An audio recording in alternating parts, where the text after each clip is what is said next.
My name is Rodney Barbour, and I'm excited to be talking to you from the Verdin Organ Studios in Cincinnati, Ohio. We're in the middle of an exciting series of pistons that will help your music for your church and worship service be totally transformed. Remember, we've talked about strings, we've talked about solo voices, we've talked about the amazing cornet, we've talked about either Baroque flutes or choral ahs, both flute sounds but totally different. We had fun with the harpsichord. Now this week we're going to talk about some brass sounds and some ensemble reed sounds. This is one of the most powerful sounds of the organ. On this organ, I want to first look at what we call a reed chorus. These are reeds that are designed to play chords.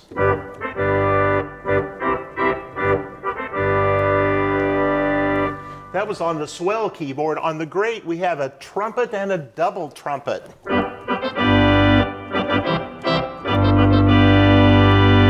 In the pedal, we have 16 and 8 reeds, which combined with this and coupling these reeds together produces what I would call a full reed ensemble on this organ.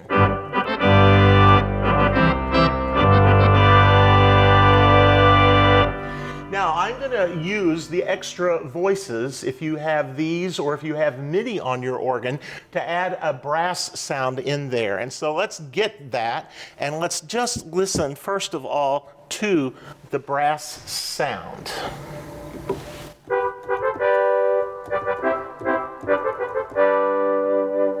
So what the brass does is it adds attack, and it adds some expressiveness from these expressive keyboards that allow this to sound just a little bit more orchestral.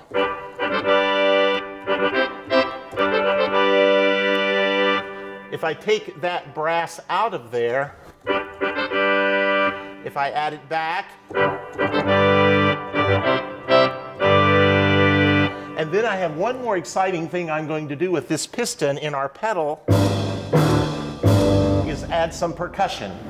If I had an English brass band that was playing and they would have the percussion, they add these accents.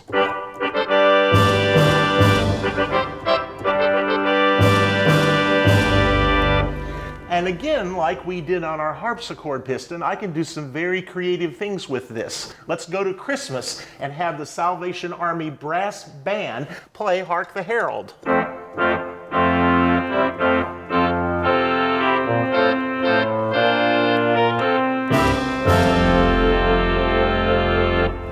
If I'm playing the trumpet voluntary,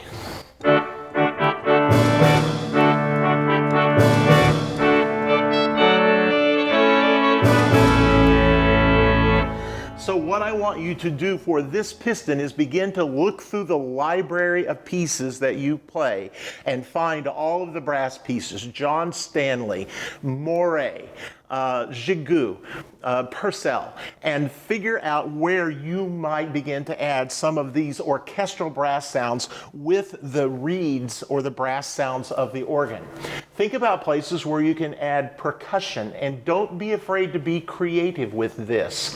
One thing I like to recommend everyone to do as you are studying this and working through these pistons is to go to an orchestra concert, to listen to the best CDs or the best radio that you can find, and keep your little notebook and make a list of all the sounds you hear. And by doing that, then come to this organ and you find these sounds in this window or on the organ and begin to recreate the musical experiences of your life with this instrument. When you do this, the people in your congregation are going to start getting excited about the organ, and you will too. So this is our piston number 6, our brass piston. We've added some percussion to it. And remember, depending on the resources of the instrument you're setting in front of, you might have a lot of other different things to choose from. Select the ones that make musical sense and then set them on your piston. Now you've got 6 pistons so far to work with that will help your music in your worship situation be very, very, very exciting. If you have any questions about this, call us at the Verdin Organ Division, and I'll look forward to seeing you next time.